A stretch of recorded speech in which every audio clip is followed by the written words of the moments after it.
इन घरों को आखिर किसने तबाह किया?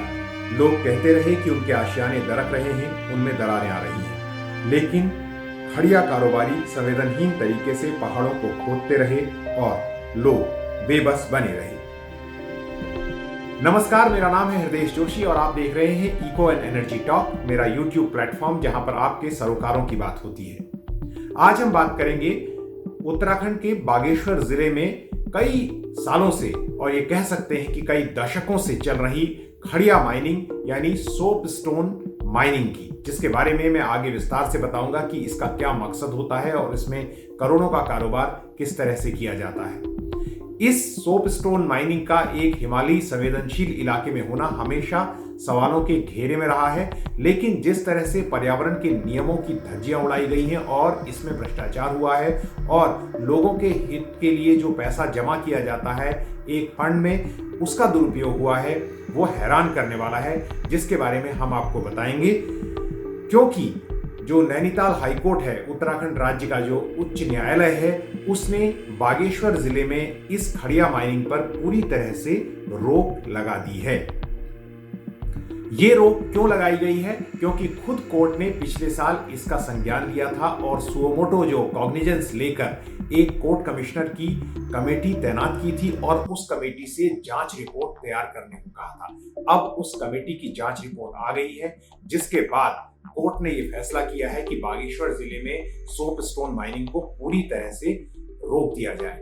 कोर्ट का जो इस तरह का फैसला होता है वो गंभीर ऑब्जर्वेशंस के बाद ही आता है और जांच कमेटी ने जो बात कही है, आप ये जानकर हैरान हो जाएंगे कि जांच कमेटी ने पहली बात जो कही है अपनी रिपोर्ट में, वो ये कहा है कि जब वो अपनी रिपोर्ट तैयार करके आए तो उनको संपर्क करके उनको इन्फ्लुएंस करने की कोशिश की गई और उनको फाइनेंशियल फायदा या दूसरे तरीके के फायदे पहुंचाने की कोशिश की गई। ये बात रिपोर्ट के शुरू में लिखी है, जो ये बताती है कि जो खड़िया कारोबारी हैं उन्हें माफिया कहना भी जो है, वहां पर जो पूरा एक रैकेट चल रहा है उसको गलत नहीं होगा, वो कितना ज्यादा दुस्साहसी हो गया है। तो क्या नेताओं की, अधिकारियों की और कारोबारियों की जो मिली भगत है वो इस हद तक है कि कोर्ट एक कमेटी तैयार करती है, एक जांच कमेटी जो 3500 फुट की ऊंचाई पर एक हिमालयी संवेदनशील भूकंप से प्रभावित हो सकने वाले संवेदनशील इलाकों में जो सीस्मिक जोन है, वहां पर वो जांच करने के लिए एक टीम को भेजती है और उस टीम को प्रभावित करने के लिए उसकी रिपोर्ट को इतनी हिम्मत होती है इन लोगों की कि ये एक कोशिश करते हैं। लेकिन कोर्ट ने जो है वहां पर जो जांच टीम तैयार की थी उसने अपनी रिपोर्ट साफगोई के साथ कोर्ट को सौंपी है और उसमें कई ऐसे खुलासे हैं। इस बारे में आगे भी मैं आपको बताऊंगा, लेकिन पहले एक जरूरी अपील। अगर आपने अब तक मेरा YouTube channel eco and energy talk subscribe नहीं किया है तो इसे जरूर कर लें। इस वीडियो के जो लाइक बटन आपको दिखाई दे रहा है उसे दबाएं, बेल आइकन दबाएं ताकि नए वीडियोस के बारे में आपको पता चलता रहे और ज्यादा से ज्यादा लोगों तक अगर आपको लगता है कि ये वीडियो शेयर करने लायक है तो जरूर भेजें। उससे हमारी हिम्मत बढ़ेगी, रीच बढ़ेगी और हमारे बारे में, हमारे काम के बारे में अधिक लोग जान पाएंगे, हमारा हौसला बढ़ाएंगे। खड़िया कारोबार में जो उत्तराखंड के इतने संवेदनशील और भूकंपीय इलाके में है, क्या गड़बड़ियां हैं, ये जानने से पहले ये जानना जरूरी है कि आखिर ये खड़िया और सोपस्टोन होता क्या है। खड़िया सोपस्टोन एक मिनरल है जो जमीन से निकलता है, सफेद चिकना पत्थर, और इसका इस्तेमाल पेपर, पेंट इंडस्ट्री और कॉस्मेटिक इंडस्ट्री यानी जो प्रसाधन सामग्री आप इस्तेमाल करते हैं उसमें किया जाता है और इसमें करोड़ों का कारोबार होता है। इस लेवल पर कारोबार होता है और इससे वहां पर लोगों के जीवन पर प्रभाव पड़ रहा है, जो स्थानीय लोग हैं। तो इससे निकलने वाली जो निकलने वाले जो खनिज है, उससे मिलने वाली रॉयल्टी और उससे होने वाली कमाई के एक हिस्से को लोगों की बेहतरी के लिए इस्तेमाल किया जा सके, इसलिए एक फंड बनाया गया है और ये फंड हमेशा जो है जहां जहां मिनरल निकलते हैं वहां ये फंड बनाकर उस इलाके की बेहतरी के लिए इस्तेमाल करने का इसका नियम है। लेकिन जो डीएमएफ, जो डिस्ट्रिक्ट मिनरल फंड है, जो इसको भी दुरुपयोग किया गया। जांच टीम की रिपोर्ट साफ तौर पर ये कहती है कि अधिकारियों ने जो डीएमएफ फंड है उसका दुरुपयोग किया। बाकायदा अधिकारियों के नाम उसमें लिखे हुए हैं, मैं आपको अभी पढ़कर बताता हूं। और उन्होंने उस फंड का न केवल दुरुपयोग किया बल्कि उसका कोई ऑडिट भी नहीं किया। उसका यानी जो हर में ऑडिट करने का एक नियम है उसका पालन भी नहीं किया गया।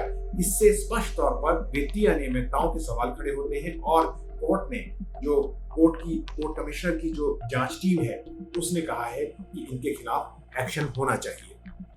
इसमें एक आईएएस अधिकारी हैं विनीत कुमार, उनका जिक्र किया गया है।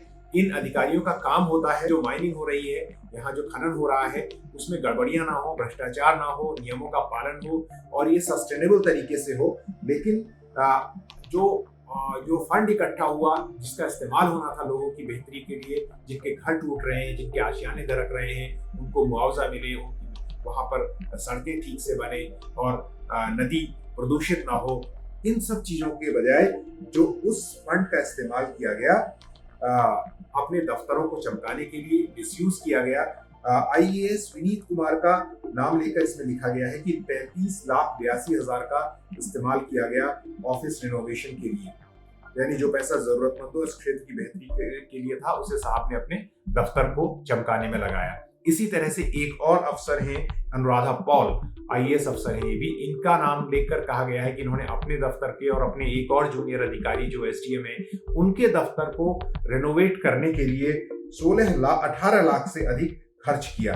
कोर्ट कमिश्नर की रिपोर्ट में अधिकारियों पर वित्तीय गड़बड़ी का आरोप लगाते हुए कहा गया है कि 4 साल से इन्होंने इस फंड का कोई ऑडिट भी नहीं कराया। और हम सब जानते हैं कि जब किसी फंड का ऑडिट होता है तो उसमें इस बात का ऑडिटर सवाल पूछता है, नजर रखता है और इस बात को इंश्योर किया जाता है कि जो पैसा आया जिस मद में जाना है वहीं जाए, वहीं खर्च हो, उसका प्रॉपर रजिस्टर हो कि वो पैसा कहाँ आया, कहाँ गया, किस पर खर्च हुआ। लेकिन 4 साल से डिस्ट्रिक्ट मिनरल फंड का जो पैसा है उसका कोई ऑडिट ही नहीं हुआ, ये इस रिपोर्ट में कहा गया है। तो इसमें 2 महत्वपूर्ण बातें कही गई हैं। ना केवल उस पैसे का दुरुपयोग किया गया जो लोगों की बेहतरी के लिए होना था, ना केवल भ्रष्टाचार को संरक्षण मिला, बल्कि जो जांच करने टीम गई उसको इन्फ्लुएंस करने के लिए भी इसका इस्तेमाल किया गया।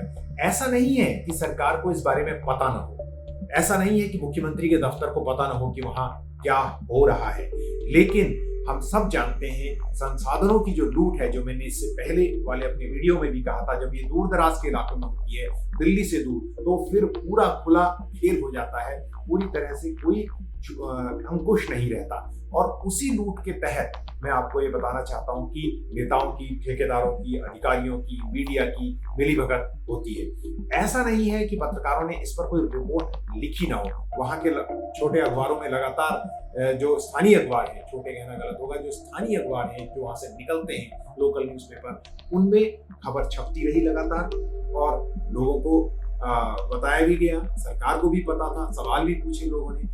2020 में मैंने खुद जाकर, एक वेबसाइट है मोगाब इंडिया, उस पर एक विस्तृत रिपोर्ट लिखी थी कि खड़िया माइनिंग पर को लेकर क्या हो रहा है। तमाम लोगों से बात की थी, सरकार का भी पक्ष लिया था उस पर। उस रिपोर्ट का लिंक मैं आपको दे रहा हूँ, वो जरूर पढ़िए। इसके अलावा हमारे साथी पत्रकार ओंकार सिंह जरोटी ने, जो एक जर्मन वेबसाइट है डॉयचे वेले, उसके लिए एक वीडियो किया था, काफी विस्तृत रिपोर्ट की थी।